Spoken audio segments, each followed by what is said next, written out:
Guys, welcome back to my channel. So guys, আবার চলে এসেছে নতুন একটা ভিডিও নিয়ে। সো গাইস, জীবনে প্রথম পিঠা বানাতে গিয়ে কি যে সমস্যার সম্মুখীন হতে হলো আমার, তোমরা ভিডিওটা ফার্স্ট টু লাস্ট দেখতে থাকো। পুরো ভিডিওটা দেখো, না টেনে দেখো, জানতে পারবে। সো গাইস, এখানে আমার হাতে দেখতে পারছো ছুরি দিয়ে কিছু একটা কাটছি। কি কাটছি বলো তো?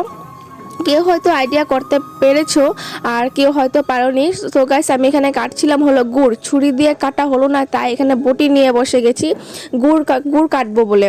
সো এত শক্ত গুড় ছিল, এত শক্ত গুড় ছিল, ঘরে ছিল না, কেউ ছিল না, তাই আমি একা একাই বসে কাটছি। আমি পিঠা বানাবো বলে আমার খুব ইচ্ছা করছিল পিঠা খেতে, যেহেতু শীতের দিন ছিল। এখানে দেখো বটি দিয়েও আমি যুদ্ধ করছি আর ভয় পেয়ে যাচ্ছে যে হাত না কেটে যায়। যাই হোক, অনেক অনেক কষ্ট করার পর গুড়টা আমি কাটতে পেরেছি, তাও পুরোপুরি কাটতে পারিনি। আর কাটতে না পারে এইভাবে আমি গুড়টাকে গরমে বসিয়ে দিয়েছি, আর গরম পেলে গুড়টা গলে যাবে, তাই তার জন্য আমি বুদ্ধি করে গরমে বসিয়ে দিয়েছি। আর এখানে দিয়ে দিয়েছি অল্প দিয়ে দিয়েছি চিনি, যেহেতু আমাকে বলার কেউ নেই। পরে এসেছে, পরে মাও এসেছে, পরে বাবাও এসেছে। আমি ফার্স্টটা কিন্তু স্টার্টিং শুরু করেছিলাম, আমি একাই শুরু করেছিলাম। আর এখানে দিয়ে দিচ্ছি হলো আটা। বলো তো গাইস, আমি কি পিঠা বানাতে চলেছি? যেহেতু তোমরা থাম্বনেল দেখে বুঝতেই পেরেছো, আমি এখানে বানাতে চলেছি হলো পুয়া পিঠা, মালপুয়া, বুঝতে পারছো। আর এখানে দিয়ে দিয়েছি সুজি, আটা দিয়ে সব আমি মন ইচ্ছা মতো একদম হাত দিয়েই মেখে নিয়েছি। মেখে নেওয়া হয়ে গেছে, দেখো আমার ব্যাটারটা রেডি হয়ে গেছে সুন্দর। এখানে আমি অল্প হলুদ গুঁড়া দিয়েছিলাম।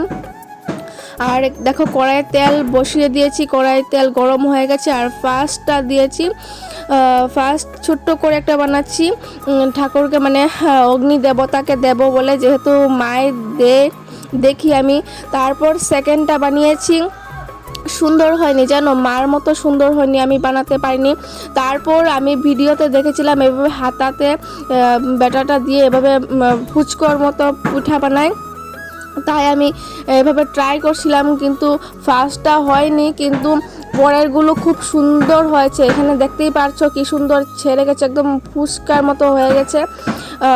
বেশ সুন্দর হয়েছিল আর খেতেও অনেক দারুণ হয়েছিল। এখানে দেখো আমার পিঠাগুলো বানানো শেষ, এখন কমপ্লিট। প্রথম বানিয়েছি তো অল্প অল্প সাইডে পুড়ে গেছে, সো ইগনোর, কিছু হয়নি। সেকেন্ড টাইম যখন বানাবো তখন আরও সুন্দর করে, আরও ভালো করে বানিয়ে তোমাদের দেখাবো। এবার প্রথম বানিয়েছি, সো তোমরা মাফ করে দিও সবাই, কিছু মনে নিও না। যেহেতু অনেক কষ্ট করে বানিয়েছি, একাই বানিয়েছে, তার সাথে নিয়ে নিয়েছি আমি অল্প অল্প একটু মাংসের ঝোল। কে কে ভালো পাও এভাবে মাংসের ঝোল দিয়ে খেতে?